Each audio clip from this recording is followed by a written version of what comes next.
दोस्तों स्वागत है आपका आज के इस वीडियो में। आज बाजार का हाल जान लेते हैं। निफ्टी 50 और निफ्टी नेक्स्ट 50 देखें तो यह कमजोरी के साथ ये बंद हुआ 0.28%। यहाँ पे निफ्टी 50 यहाँ कमजोरी के साथ बंद हुआ और नेक्स्ट 50 में ज़्यादा कमजोरी थी 0.75% के आसपास। और उसके अलावा आप देखेंगे तो निफ्टी 100, 200, 500 सभी में आपको कमजोरी देखी गई। मुनाफा वसूली ऊपरी स्तरों पर हावी रही। आज बाजार में आखिरी दिन था हफ्ते का, तो लेकिन यहाँ पे स्ट्रेंथ बरकरार रही है। मिड कैप में देखिए और स्मॉल कैप यहाँ पे स्टेबल रहे, कमोवेश उसमें ज़्यादा आपको कुछ वृद्धि या कमी नहीं देखी गई। इंडिया विक्स फिर से कमज़ोर रहा और ये स्टेबिलिटी को दर्शाता है। इंडिया विक्स अगर घट रहा है तो ये अच्छी बात है। Nifty mid cap small cap यहाँ फिर से आपको कमज़ोर, लेकिन बहुत ज़्यादा उसमेमें वीकनेस नहीं थी। कुल मिला के सभी बाज़ारों में कमजोरी ही हावी रही, लेकिन बहुत ज़्यादा नहीं।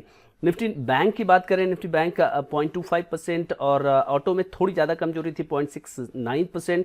और उसके अलावा फाइनेंशियल सर्विसेज एफएमसीजी ज़्यादा गिरा है, देखिए 1.22%।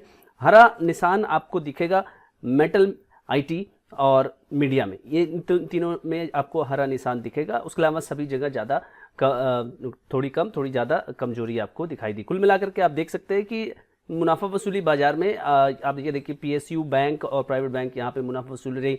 फार्मा थोड़ा सा डाउन था। कुल मिला के आप ये देख सकते हैं कि ऊपरी स्तर पर थोड़ा बाजार अपने आप को हल्का कर रहे हैं जो मार्केट पार्टिसिपेंट्स हैं।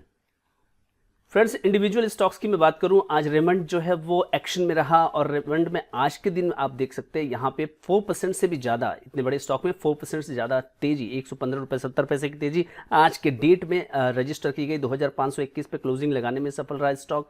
तो ये स्टॉक जब खुला तभी 945 पे इसने अपना हाई लगाया 2694, और ये हाई अगर आप देखें तो 2694 जो हाई है, यानी कि ये आज ही 52 वीक हाई इसने रजिस्टर किया है। बेसिकली स्टॉक जो है वो आपको एक अच्छे डिसेंट पी रेशियो पर मिल रहा है 10.26 इवन बढ़ने के बाद भी।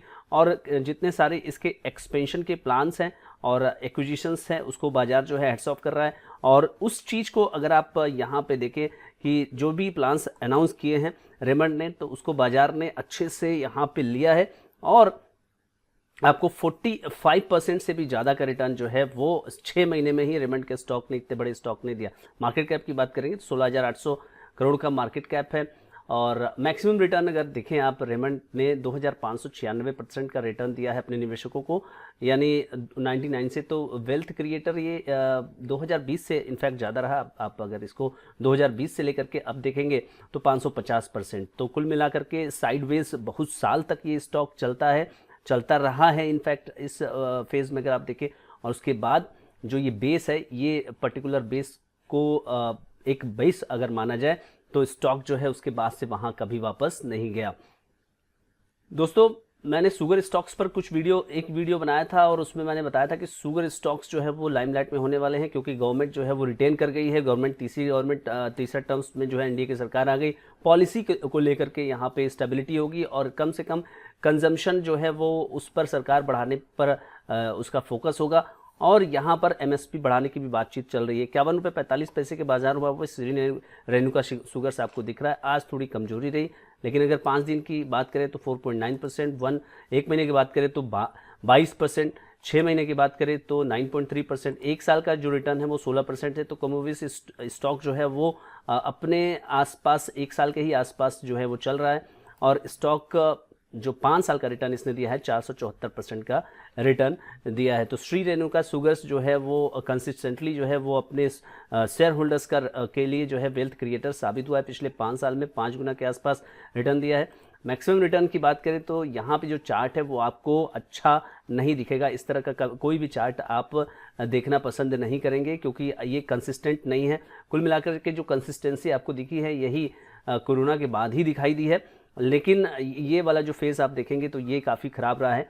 बेसिकली कंपनियां जो है शुगर पूरा सेक्टर ही ख़राब है और उसका प्रभाव सभी कंपनियों पर दिख रहा है। लेकिन कुछ रिवाइवल एथेनॉल ब्लेंडिंग के स्टोरी पर दिखाई दे रहा है। दोस्तों, वहीं दूसरी ओर बजाज हिंदुस्तान काफ़ी ज़्यादा एक्शन दिखाता हुआ नजर आया। मैंने इस पर भी आपको अपडेट दिया था। 42.62 आज करीब 0.25% यहाँ पे कमजोरी रही है। तो बजाज हिंदुस्तान पर भी आप अपनी नज़र बनाए रखिएगा। यहाँ पर अगर 5 दिन का रिटर्न आप देखेंगे तो 1.86% है। एक महीने का रिटर्न आप देखेंगे तो ज़बरदस्त यहाँ पर 30% यहाँ पे कंपनी ने रिटर्न दिया है, कंपनी के शेयर ने रिटर्न दिया है। और 6 महीने का रिटर्न 51%, 1 साल का रिटर्न आप देखेंगे तो 162% का रिटर्न है, लेकिन वहाँ भी कंपनी लॉस में थी। और अभी Q4 जो लास्ट बीता हुआ है वहाँ कंपनी थोड़ी सी प्रॉफिटेबिलिटी हुई है, लेकिन सेल्स जो है वो प्रेशर में है, और कंपनी के जो प्रमोटर्स हैं उनके जो शेयर्स हैं वो प्लेस्ड है। ये एक मैटर ऑफ कंसर्न है, तो इस पर ध्यान आपको रखना होगा।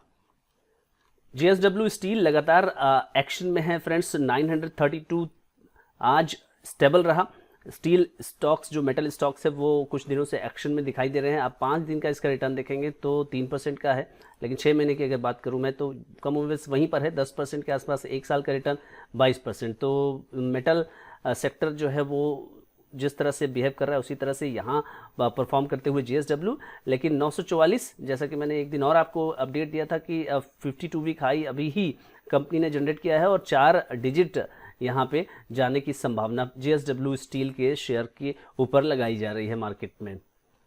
फ्रेंड्स, अगला जो स्टॉक है वो है श्रीराम फाइनेंस। उसमें आखिरी लास्ट 1 मंथ में कंपनी ने 20% के आसपास का रिटर्न दिया है। अभी हाल ही में कंपनी 1 लाख करोड़ के मार्केट कैप को क्रॉस करने वाली कंपनी बनी, और आप आज का रिटर्न इसमें अगर देखें तो 0.8 स्टेबल रहा है। 1 महीने का रिटर्न अगर आप देखें तो 19%, 6 महीने के रिटर्न की बात करें तो 40%, 1 साल का रिटर्न आप देखें तो 63%। तो श्रीराम फाइनेंस यहाँ पे लाइमलाइट में है और स्ट्रेंथ लगातार बरकरार है। NBFCs में वैसे भी स्ट्रेंथ लगातार बरकरार है। और अगर आप ये देखें कि अगर NBFCs में इंटरेस्ट रेट अगर कम हो जाता है तो NBFCs को उसका सीधा से फायदा होगा। 1641 लोएस्ट पॉइंट है 52 वीक का, और 52 वीक हाई जो अभी फिलहाल कंपनी ने टच किया 2854।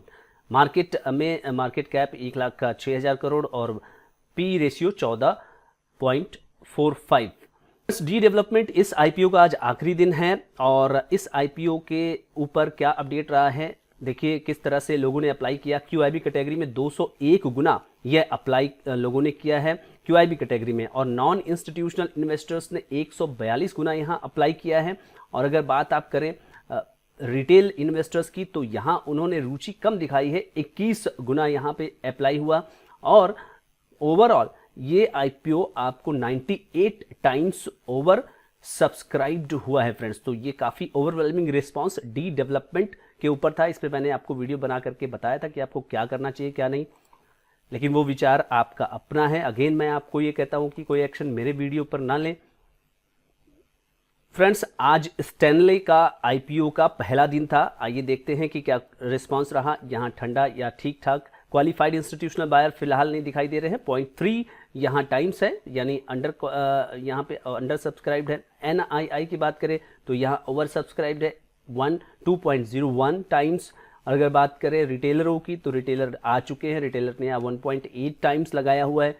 ओवरऑल फिलहाल 1.43 टाइम्स यहाँ पर ओवर सब्सक्राइब्ड पहले दिन ये स्टॉक हो चुका है, यानी कि IPO हो चुका है। तो फ्रेंड्स, इस वीडियो में इतना ही। इस वीडियो में जितने भी स्टॉक्स मैंने डिस्कस किए हैं इसमें कोई भी बाय या फिर कोई भी तरह का सेल का कोई रिकमेंडेशन मैं अपनी तरफ से नहीं दे रहा हूं। जो भी एक्शन आपको लेना है वो आप अपने फाइनेंशियल एडवाइजर से ही संपर्क करके। फ्रेंड्स, वीडियो अच्छा लगा तो वीडियो को लाइक करिए, शेयर करिए और सब्सक्राइब करना बिल्कुल ना भूलिए। Thank you so much friends.